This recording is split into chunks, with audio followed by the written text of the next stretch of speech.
presentar a ustedes a la hermana Daniela Gómez de la Cueva y también a su acompañante, que en esta mañana tendrán la oportunidad de compartir con nosotros un ministerio muy importante y de mucha trascendencia, como no tienen ustedes idea. Así que le dejo el lugar a la hermana Dani para que comparta con nosotros. Gracias. Bienvenidos, hermano. Muchas gracias. Hola, buenos días. Pues es un gusto poder estar aquí con ustedes.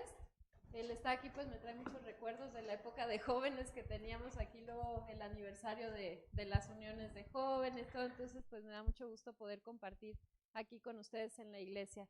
Y pues le agradezco al pastor porque vamos a poderles compartir acerca de un ministerio que es respecto al acogimiento familiar.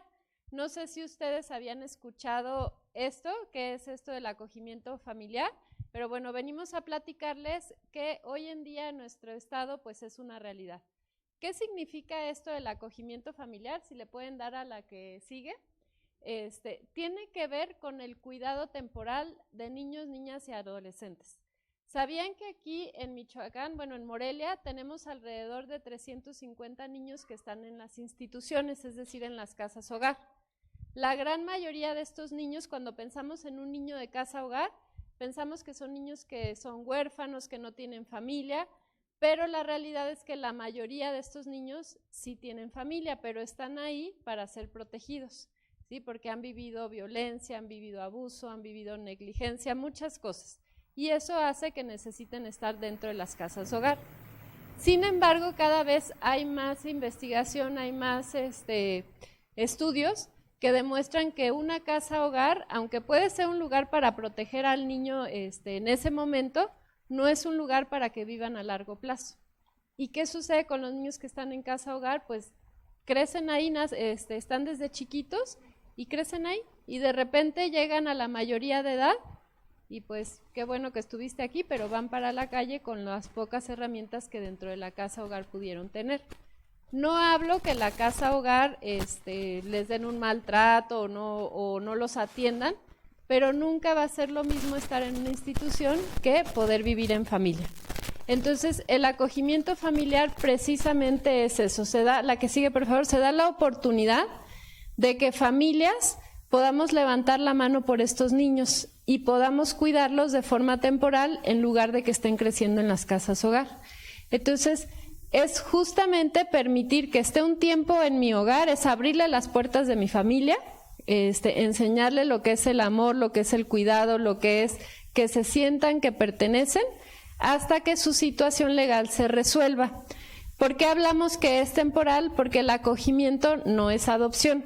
Yo lo voy a cuidar un rato en mi familia, lo vamos a integrar, lo vamos a amar, vamos a dejar esa semillita de nuestro Dios, y el día de mañana que su situación se resuelva, entonces se podrán ir con una familia que haya hecho su proceso de adopción, o se pueden reintegrar a su familia.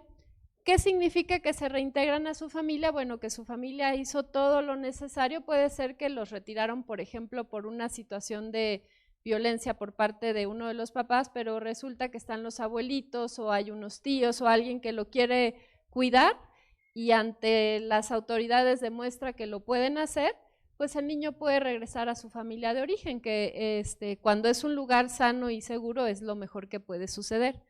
Pero fíjense este llamado tan importante, que en lugar de que estén esperando a que eso suceda en una casa hogar, lo puedan hacer con nosotros como familia.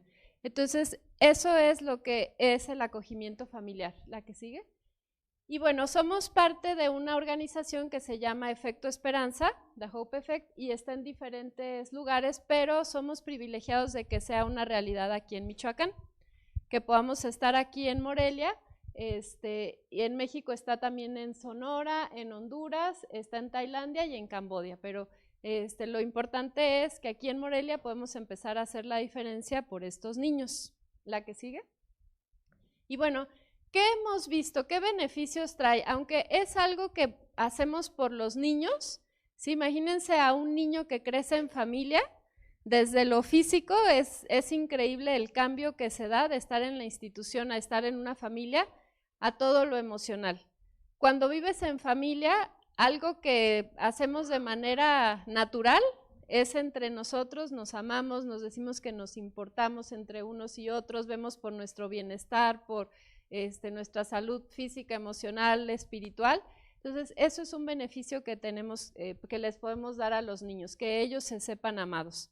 Podemos dejar esa semillita de saber que tienen esa oportunidad de ser amados. Y las familias, aunque no lo hacemos por un beneficio de, ay, me voy a ganar una estrellita, o miren, van a decir que qué buena familia somos, de verdad es un crecimiento increíble para las familias, porque es una manera de mostrar ese amor que Dios ya nos dio, que Él nos ha amado primero, y entonces es una forma de mostrarle a estos niños de ese amor de Dios. Entonces, de verdad, el que demos esa oportunidad a un niño es una bendición increíble para los niños y para nosotros como familia. Y justamente la que sigue, estamos aquí para invitarlos a que se puedan sumar. Necesitamos familias, necesitamos muchas familias que quieran abrir las puertas de sus hogares a estos niños, que sepan que es una oportunidad que Dios nos está permitiendo demostrar su amor a ellos. Y hay muchas formas. Una es, hoy venimos aquí, el pastor pudo estar con nosotros en un desayuno donde estuvo el fundador de Efecto Esperanza, y él compartía su testimonio porque él tiene hijas por adopción y ha visto la gran diferencia que hay entre sus hijas, entre una de ellas que sí estuvo en acogimiento, es decir, sus primeros años fue cuidado por una familia, a su otra hija que estuvo en una institución. Sí, hay muchas cuestiones en el desarrollo, en el impacto emocional que quedan ahí, que queda ahí en esa marca. Entonces, esa es la razón por las que él comparte el testimonio y fundaron Efecto Esperanza. Y de esa forma, pues el pastor estuvo, conoció, y esta es una forma que nos permitiera venir a compartir con ustedes que existe este programa en Michoacán. Es un programa que se lleva por parte del DIF estatal, pero nosotros como asociación los acompañamos en el proceso y les ayudamos a lo largo del camino. Entonces, una pues es eso, ayúdenos a difundir, si conocen familias, oye, existe esto en Morelia, ¿sabías? ¿Quieres ayudar? ¿Quieres cambiar la forma en que un niño es cuidado? Acércate a Efecto Esperanza, esa es una de las formas. Otra es, bueno, cuando ojalá que de aquí haya 1, 2, 3 familias, algo que buscamos es que toda la iglesia abracemos esa familia. Si alguien de esta iglesia decide hacer acogimiento familiar, como iglesia nos sumamos a apoyar a esa familia. ¿Qué necesitas? ¿Cómo te puedo ayudar? ¿Te puedo acercar algo? ¿Te puedo apoyar con esto? Entonces, esa es otra forma de sumarnos.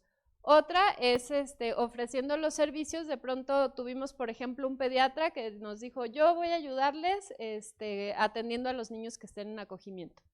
Y algo que necesitamos y es bien importante es de sus oraciones para sostener a estas familias que han dicho que sí.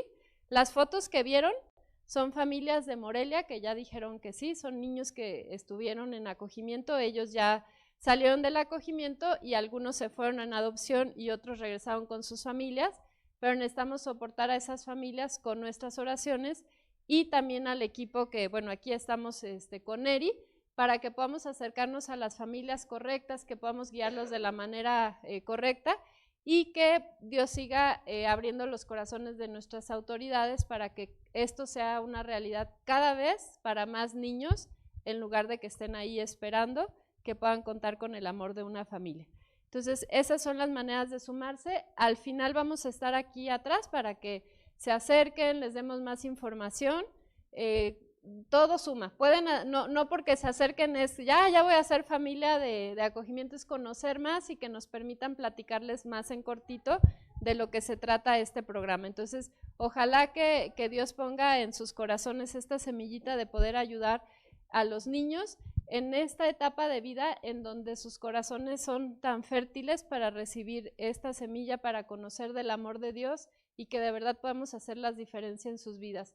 Porque el vivir en una familia que les va a mostrar del amor de Dios va a impactar en sus vidas de manera permanente. Así es que los invitamos, ojalá que haya 1, 2, 3, 4, 5 familias que quieran sumarse y las que por cuestiones de tiempo, etcétera, no puedan, hay muchísimas formas de apoyarnos. Entonces, los esperamos aquí atrás al final para que les podamos dar más información.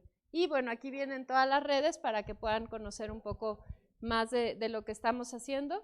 Y les agradecemos a todos por escucharnos, por su tiempo, y sabemos que como iglesia se van a comprometer a orar por estos niños y este programa. Así que muchas gracias.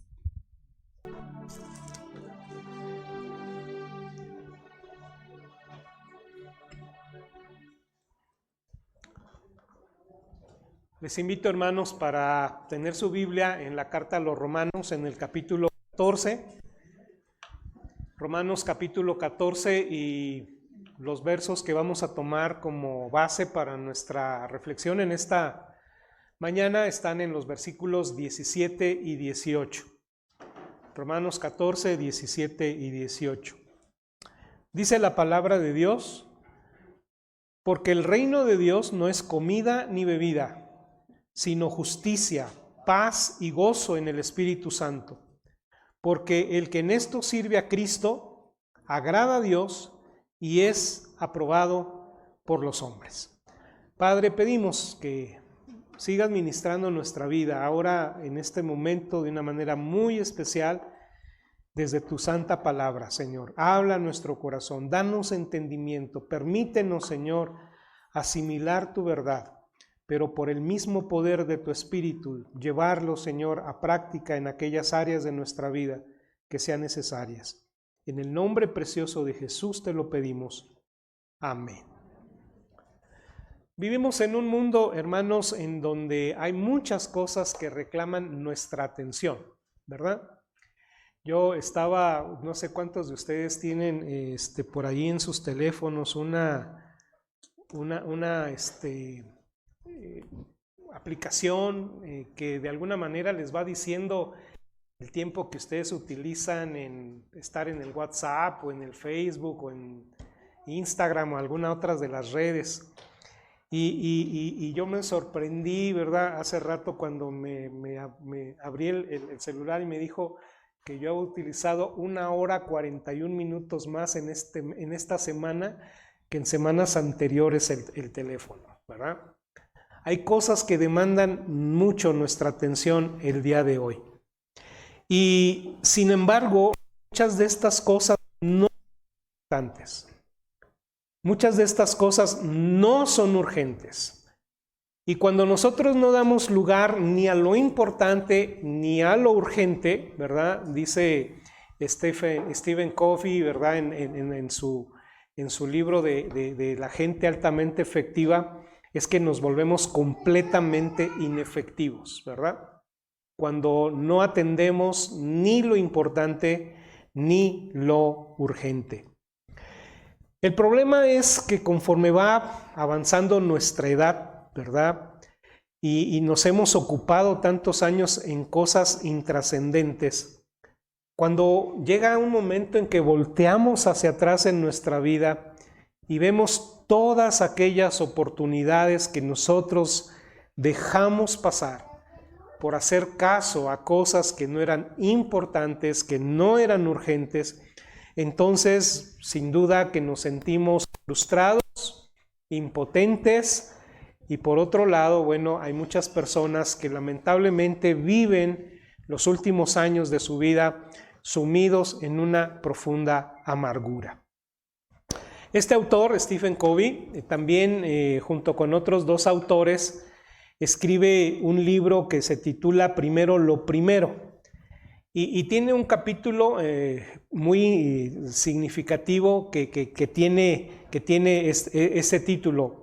Dice de la siguiente manera: ¿cuántas personas en el lecho de muerte desearían haber pasado más tiempo en la oficina? Así se titula el capítulo. ¿Cuántas personas en su lecho de muerte estarían pensando, ¿por qué no ocupé más tiempo en la oficina? ¿Verdad? Yo creo que ninguna persona todavía en el uso razonable, ¿verdad?, de su inteligencia, ¿verdad?, osaría estar pensando en las horas que dejó pasar en el trabajo. Y en este sentido, bueno, no que el trabajo no sea importante, pero a veces dedicamos mucho tiempo a cosas que finalmente son importantes, pero no son lo más importante. Él subtitula ese capítulo: el enemigo de lo mejor es lo bueno. El enemigo de lo mejor es lo bueno.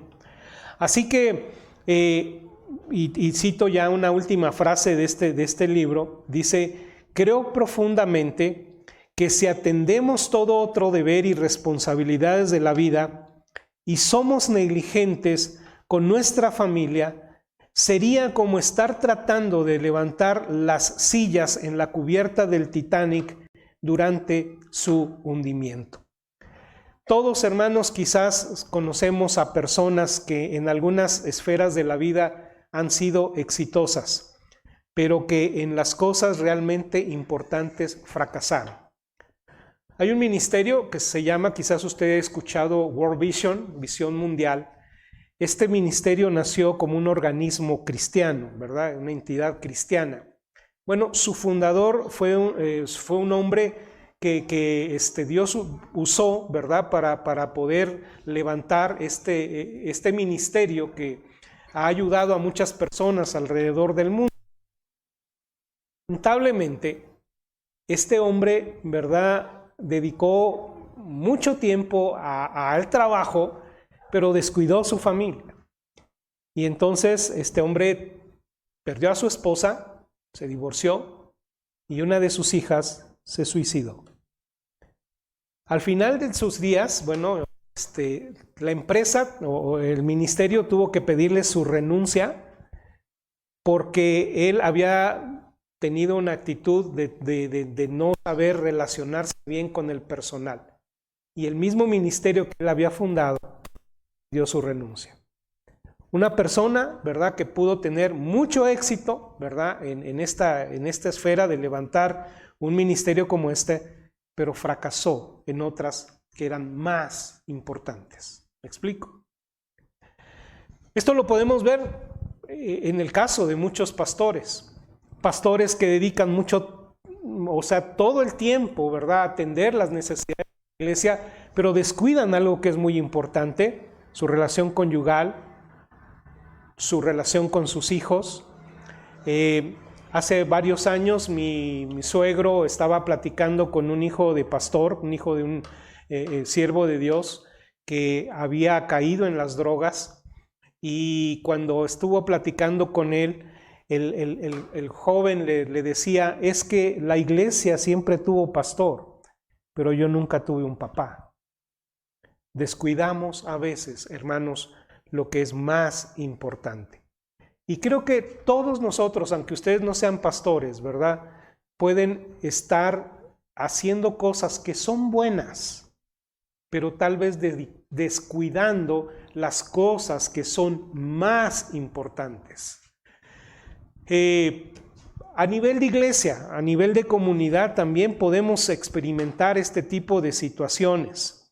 A veces las iglesias podemos convertirnos en entidades muy enfocadas a la cuestión materialista, ¿verdad?, a la cuestión de los números, ¿verdad?, de cuántos somos o cuánto hemos crecido, pero olvidar, hermanos, a las personas, ¿verdad?, despersonalizarnos, entender que lo más importante es la persona, ¿sí?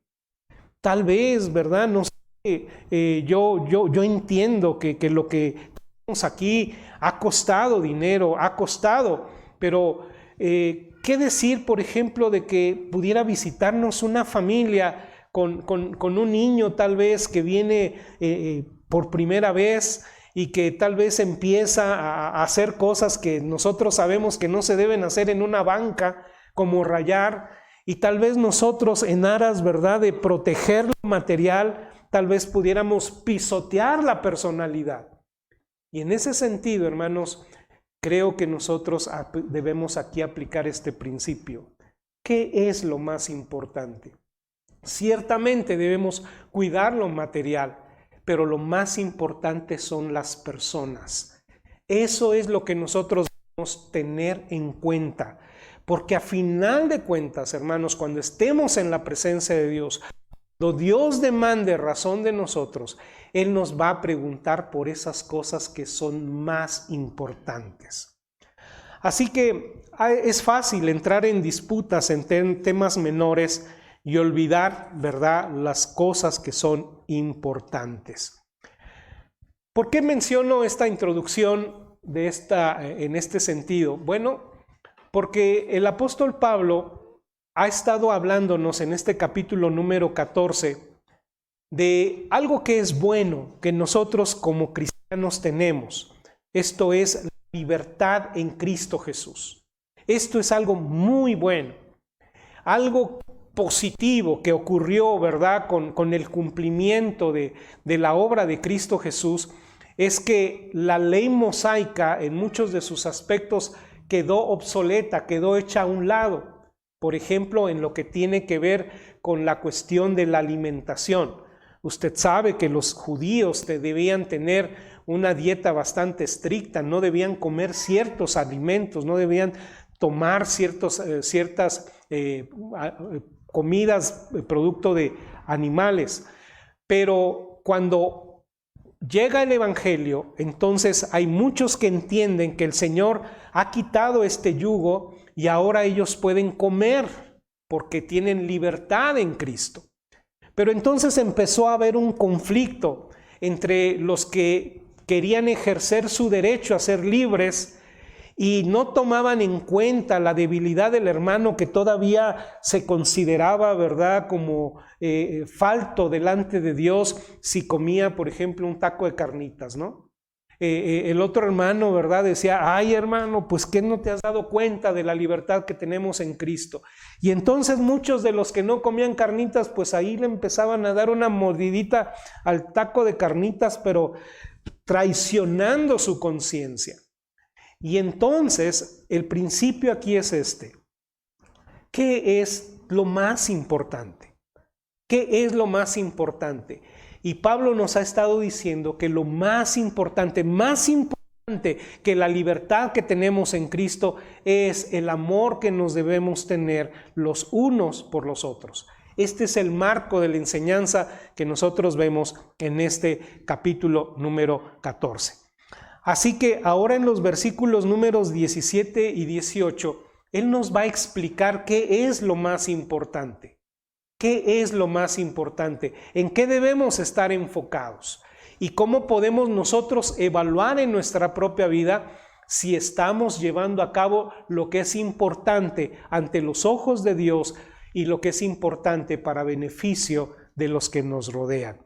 Así que si podemos presentar en una frase lo que es el mensaje que quiero compartir con ustedes en esta ocasión, es que lo más importante es el reino de Dios y se enfoca en virtudes internas que nos permiten agradar a Dios y ser aprobados por los demás. Dice la palabra de Dios en el versículo 17 y 18, porque el reino de Dios no es comida ni bebida, sino justicia, paz y gozo en el Espíritu Santo, porque el que en esto sirve a Cristo agrada a Dios y es aprobado por los hombres. ¿Qué es lo primero? ¿Cuál es la primera cosa que debemos tomar en cuenta en esta enseñanza que nos presenta las Sagradas Escrituras? Primero, creo yo que lo más importante se puede escapar por enfocarnos en cosas externas solamente. Vamos a ver que lo más importante a veces es lo interno, no lo externo. Y por enfocarnos a veces en cosas meramente externas, podemos estar perdiendo lo más importante. Estaba escuchando un testimonio de lo que ocurrió en una iglesia. Unos hermanos, cuando llegó la época de la Navidad, estaban convencidos que parte del ornato que debía haber en Navidad era un árbol de Navidad. Pero había otro sector dentro de la iglesia que consideraba que el árbol de Navidad era de origen pagano y entonces no debía estar dentro del santuario. Y entonces, hermanos, pues empezó el conflicto de si ponerlo o no ponerlo. Finalmente, los que estaban convencidos de que el árbol de Navidad no tenía ningún problema, que se le podía ver en el árbol algún simbolismo, ¿verdad?, cristiano, cuando llegó la temporada, trajeron su arbolito y lo pusieron en el templo. Pero los hermanos, ¿verdad?, que no estaban de acuerdo, vieron que no, que estaba allí y lo que hicieron fue sacarlo. Usted puede imaginarse, ¿verdad?, la pugna que hubo entre dos grupos. El testimonio dice que hasta se liaron a golpes. Y como ustedes saben, pues muchas veces ocurre, la iglesia se dividió. La iglesia de los del árbol de Navidad y la iglesia de los del árbol sin Navidad. Ahora, ¿qué mensaje puede estar recibiendo la gente incrédula ante una situación así? El mensaje que la gente incrédula puede estar recibiendo es: ¿el evangelio se trata de tener un árbol de Navidad? ¿O el evangelio se trata de no tener un árbol de Navidad? Ese es el mensaje, lamentablemente, que se le está dando a las personas incrédulas. En Mateo capítulo 23, versículos 23 y 24, ahí nos presenta la confrontación que el Señor Jesucristo hace de los fariseos. Ahora, el diezmo es ciertamente un mandato que Dios había establecido en la ley mosaica, pero los fariseos habían llegado al extremo, ¿verdad? Dice ahí el texto, de incluso diezmar la menta, el comino, ¿verdad? Ahora, ¿qué son estas cosas? Bueno, pues son cosas, especias que se ponen sobre la mesa. Lamentablemente, si bien es cierto que es bueno diezmar, ellos habían perdido lo importante, lo que hay detrás del mismo acto de diezmar, o lo que hay detrás, ¿verdad?, de cualquier otra cosa que se haga en nombre de la ley, que es la justicia, la misericordia y la fe. Jesús les está diciendo: ustedes perdieron lo importante,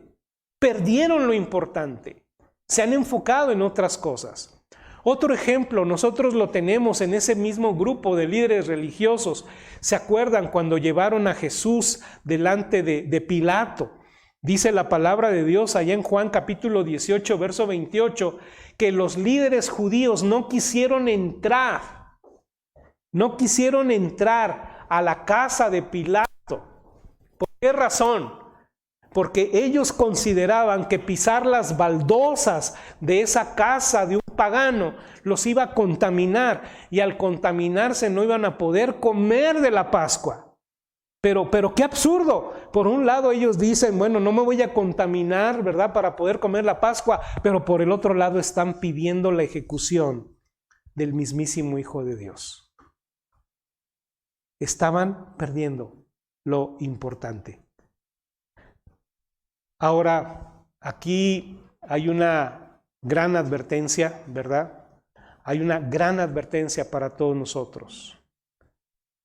Si nosotros a veces nos dedicamos a cosas externas, pero perdemos lo más importante, las consecuencias pueden ser desastrosas. Les voy a poner un ejemplo. Hay muchos padres que literalmente forzan a sus hijos a que tengan conductas cristianas. Ahora, yo no quiero decir que debamos promover la indisciplina en la vida de sus hijos, pero algunos llegan al punto, ¿verdad?, del extremo,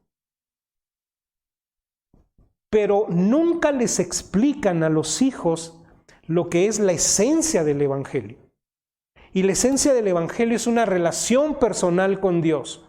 No es meramente el no fumar, o el no bailar, o el no decir chistes colorados, o el no hablar palabras de esas feas, ¿verdad? No se trata de eso solamente. El evangelio es una relación personal con Jesús, pero a veces se enfocan nada más a lo externo y olvidan lo que es importante, que ellos tengan una relación con Dios. Y los hijos van creciendo en ese ambiente un tanto legalista, que cuando llega la etapa de la adolescencia, de la juventud, ellos dicen: ¿sabes qué, papá? Yo ya no quiero saber nada de tu religión, yo ya no quiero saber nada de tu Dios. ¿Por qué? Porque sus padres perdieron lo que era importante por aquello que era meramente externo. ¿Qué es lo que a mí me debe preocupar? No me debe preocupar que tal vez mi hijo esté todos los cultos habidos y por haber en la iglesia. A mí lo que me debe preocupar es que mi hijo pueda tener un lugar en los cielos cuando el Señor le llame a su presencia, ¿no es así?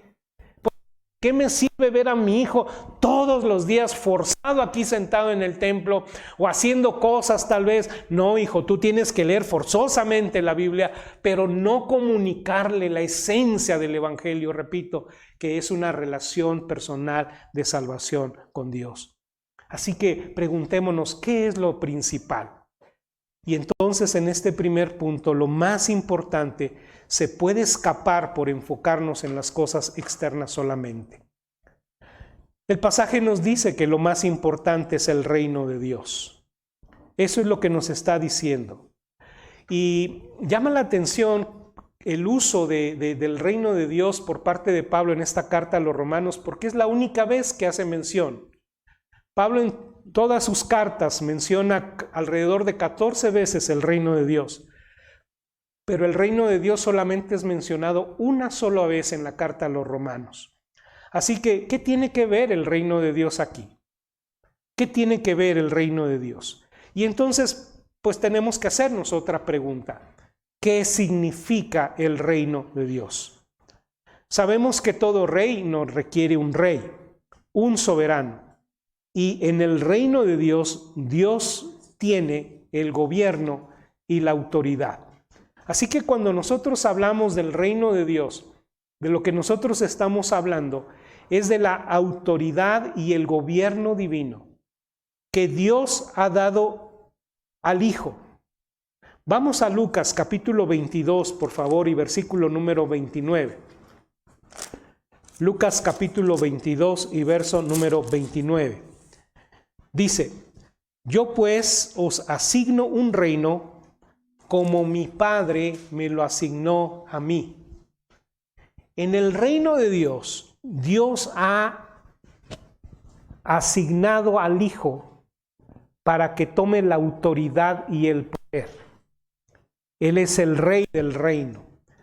Sin embargo, la misma Escritura nos dice que algún día, cuando Cristo haya sometido o esté sometido todo bajo sus pies, entonces dice la Escritura que Él va a regresar el reino al Padre.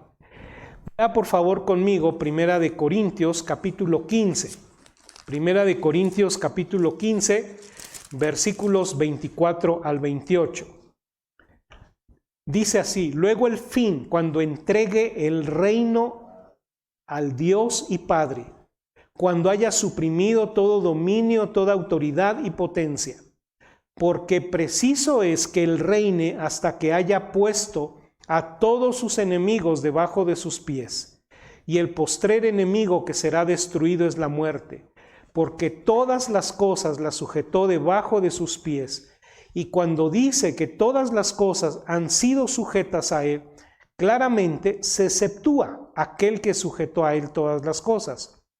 Pero luego que todas las cosas le estén sujetas, entonces también el Hijo mismo se sujetará al que le sujetó a Él todas las cosas, para que Dios sea en todo.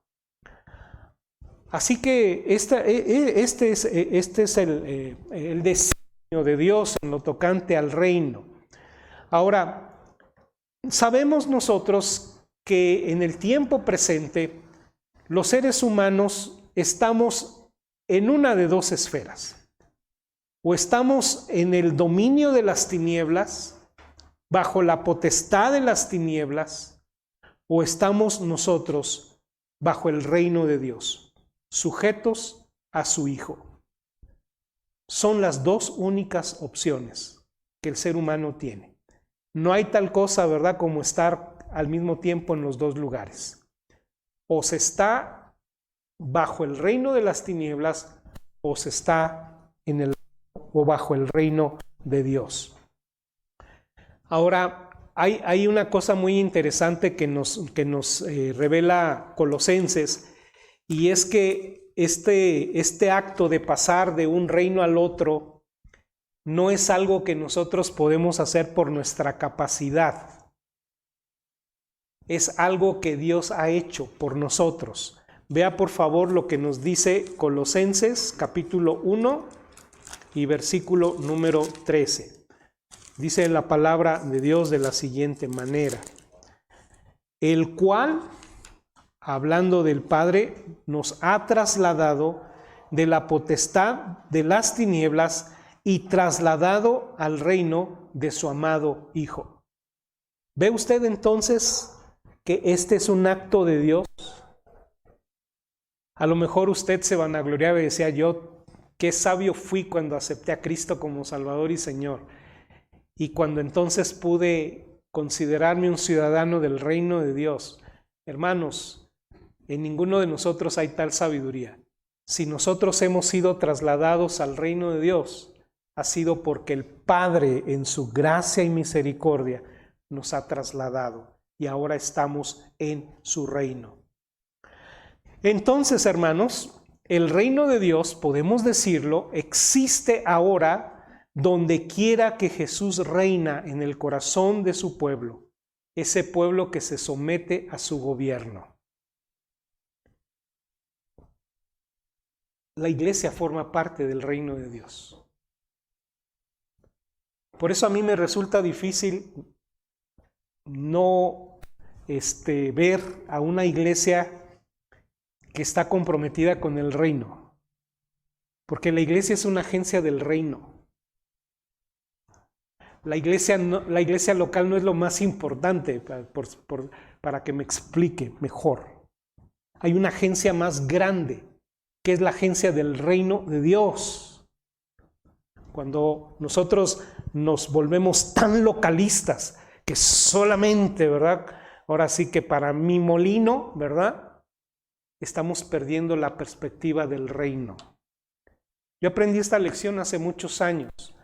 El fundador de la Cruzada Estudiantil y Profesional para Cristo aquí en México, hace varios años, después de dejar ya el ministerio, vino a dar una conferencia aquí a la ciudad de Morelia.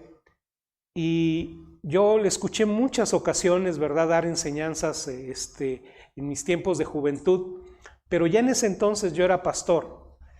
Y recuerdo que él me dijo al final de esa conferencia, y este fue el único consejo que me dio. Me dice: Abel, el único consejo que yo te puedo dar es este. Qué bueno que Dios te ha llamado al pastorado, pero nunca pierdas la perspectiva de reino. Nunca pierdas la perspectiva de reino, porque finalmente el reino, ¿verdad?, es esa dimensión grande de la que Dios quiere hacer, no solamente en nuestra localidad, pero lo que Dios está haciendo en el mundo entero. Nunca perdamos esa perspectiva. Entonces, hermanos, en un sentido nosotros estamos o formamos parte ya de ese reino de Dios. Pero también sabemos que va a haber un cumplimiento final de este reino. Si no, pues ¿para qué orar el Padre Nuestro, no? ¿Qué es lo que pedimos en el Padre Nuestro?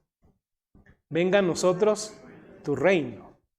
Lo que implica, ¿verdad?, que todavía hay esferas en donde Cristo debe tomar autoridad y poder en nuestra vida o en nuestras instituciones o en el mundo.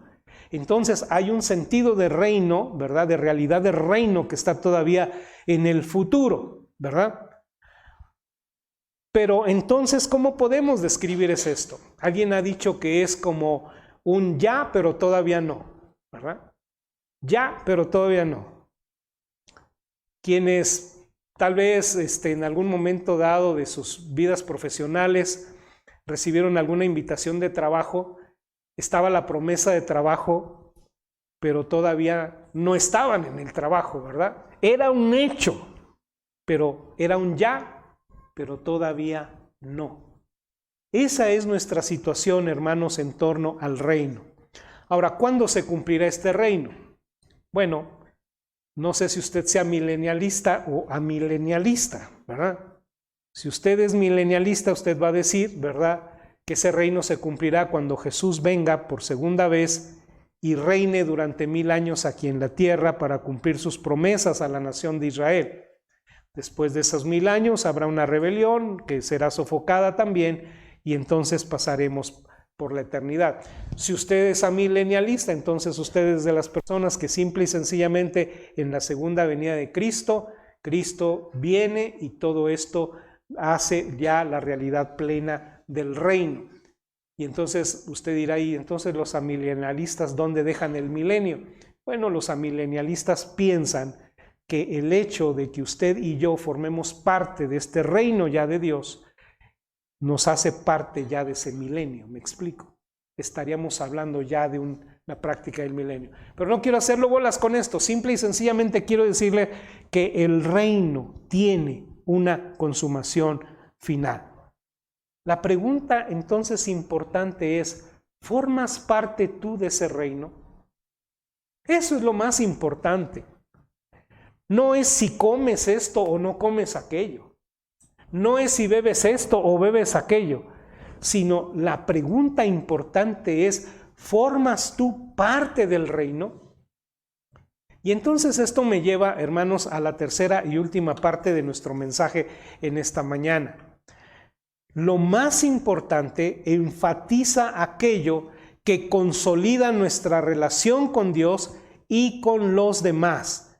Dice, regresando ahí a nuestro pasaje de Romanos capítulo 14, versículos 17 y 18, en su segunda parte, el 17, dice, porque el reino de Dios, dice, es justicia, paz y gozo en el Espíritu Santo, porque el que en esto sirve a Cristo, agrada a Dios y es aprobado por los hombres. Ahora, aquí debemos hacernos una pregunta. ¿A qué justicia, a qué paz y a qué gozo se está refiriendo aquí el apóstol Pablo? Podemos hablar de una justicia posicional y una justicia experiencial. Podemos hablar de una paz posicional y de una paz experiencial. Podemos hablar de un gozo posicional y de un gozo relacional. ¿A qué se refiere esto? Para los que no entienden esta diferencia entre lo posicional y lo experiencial, déjeme decirle, usted, si es un hijo de Dios, ha sido justificado. Es justo ante los ojos de Dios, ¿verdad? Es justo ante los ojos de Dios. Aunque tal vez en esta mañana usted no haya sido lo suficientemente justo con el taxista, o no haya sido lo suficientemente justo en alguna de las cosas ahí en su hogar. Usted es posicionalmente justo. ¿Por qué? Porque hemos sido justificados en Cristo Jesús. Cuando Dios nos ve a nosotros, Él lo que ve en nosotros es la persona de su Hijo, el justo, ¿me explico? Porque cuando nosotros, ¿verdad?, venimos a experimentar la salvación, se operó una transacción.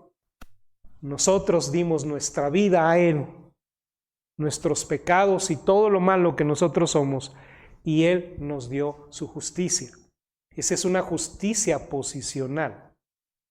Pero una justicia experiencial, bueno, es hacer todas esas cosas que la Escritura nos marca como cosas justas y agradables delante de Dios. ¿Sí? Eso es una justicia.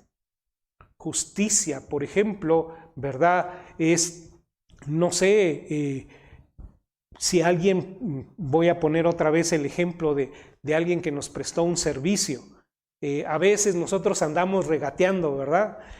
Por ejemplo, hay algunas mujeres indígenas que luego andan vendiendo sus artesanías en la calle y las dan baratas. Pero luego hay personas que todavía tienen la osadía de decir, ¿es lo menos? ¿Es lo menos? Ah, pero van, por ejemplo, a la tienda, a una tienda departamental y ahí el costo es como 1000 veces más. Y yo nunca le he visto a una persona, ¿verdad? Ahí en una de estas tiendas que vaya con la cajera y le dice, ¿es lo menos? ¿Es lo menos?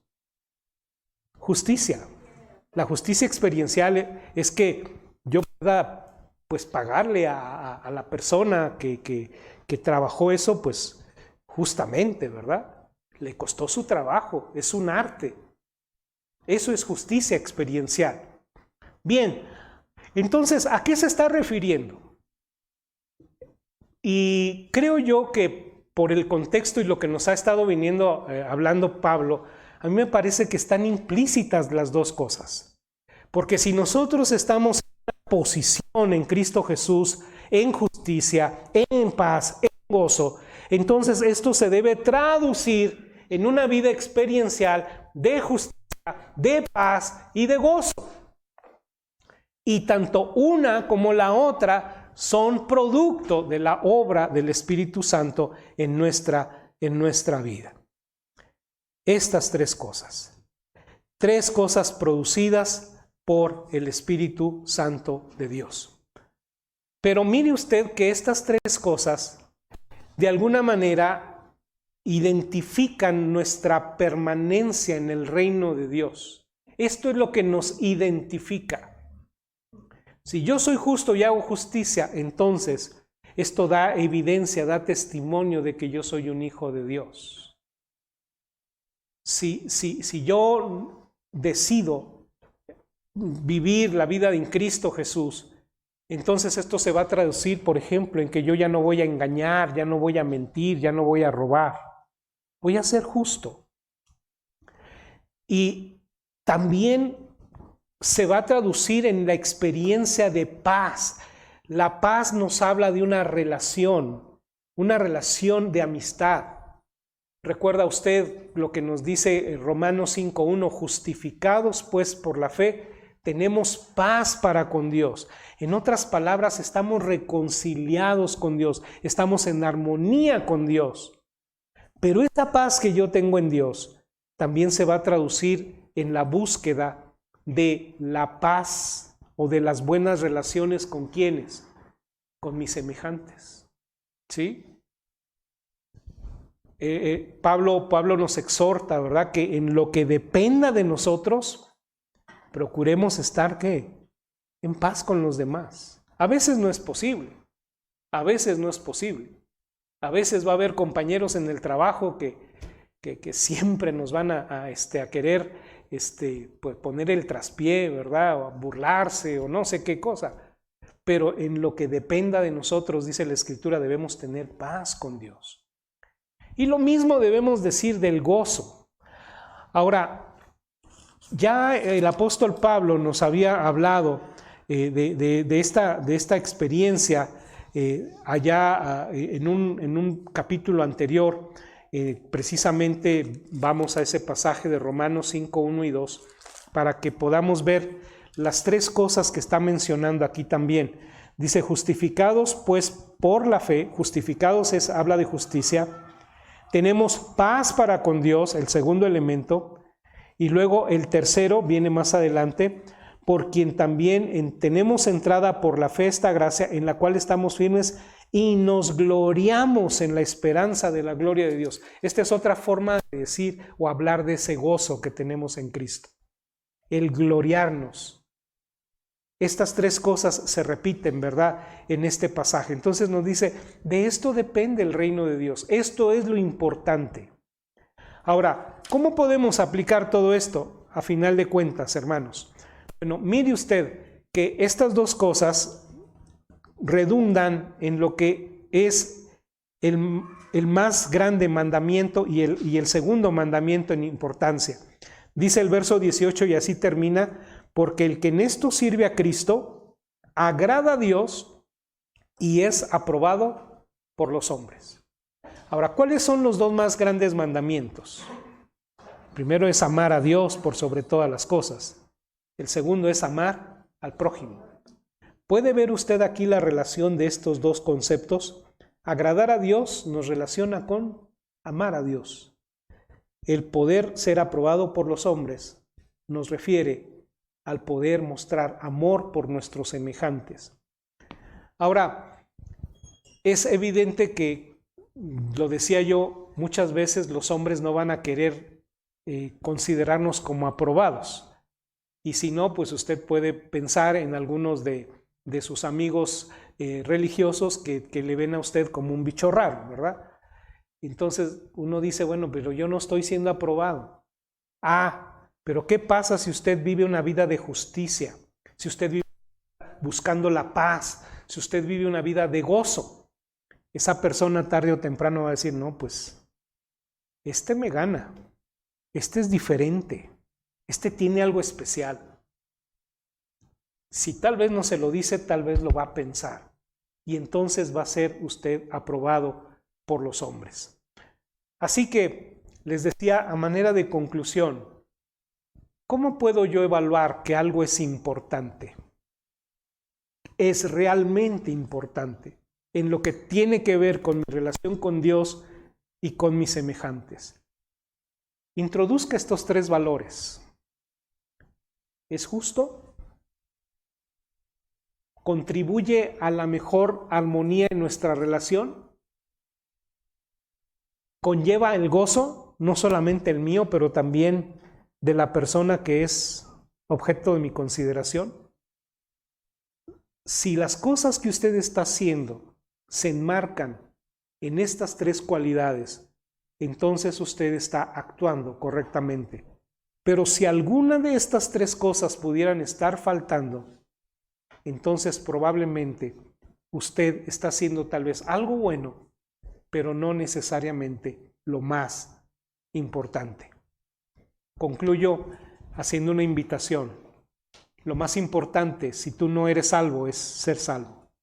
Y si Dios ha hablado a tu corazón en esta mañana, ¿por qué no reconoces esta obra del Espíritu de Dios en tu corazón? Confías en Jesús como Señor, como Salvador. Confías que Él es el que merece tener dominio sobre tu vida y aceptas el sacrificio suyo en la cruz del Calvario. Si tú ya eres un hijo de Dios, tal vez en esta mañana tengas que reconocer que has estado dando lugar a cosas buenas, pero te has perdido lo importante. Y tal vez necesitas delante de Dios reconsagrar tu vida, confesar tu pecado y decirle al Señor, Señor, necesito realmente dar lugar a lo que para ti es importante. Quiero vivir en esta dimensión de reino en donde todo lo que yo haga pueda caracterizarse por la justicia, por la paz y por el gozo. Oramos. Padre, en el nombre de Jesús, en esta mañana te alabamos. Te damos gracias por tu palabra, necesaria para todos nosotros, Señor. Pedimos en el nombre de Jesús que si en esta mañana hay alguna persona que tal vez ha tenido a bien participar religiosamente de las actividades de una iglesia, si hay alguna persona que tal vez haya leído tu palabra, que es algo bueno, que tal vez, Señor, incluso se haya unido con nosotros en el canto al que fuimos invitados durante este servicio, pero que tal vez, Señor, no ha hecho una realidad en su vida lo más importante, que es saberse trasladado del reino de las tinieblas al reino de la luz, al reino de tu Hijo.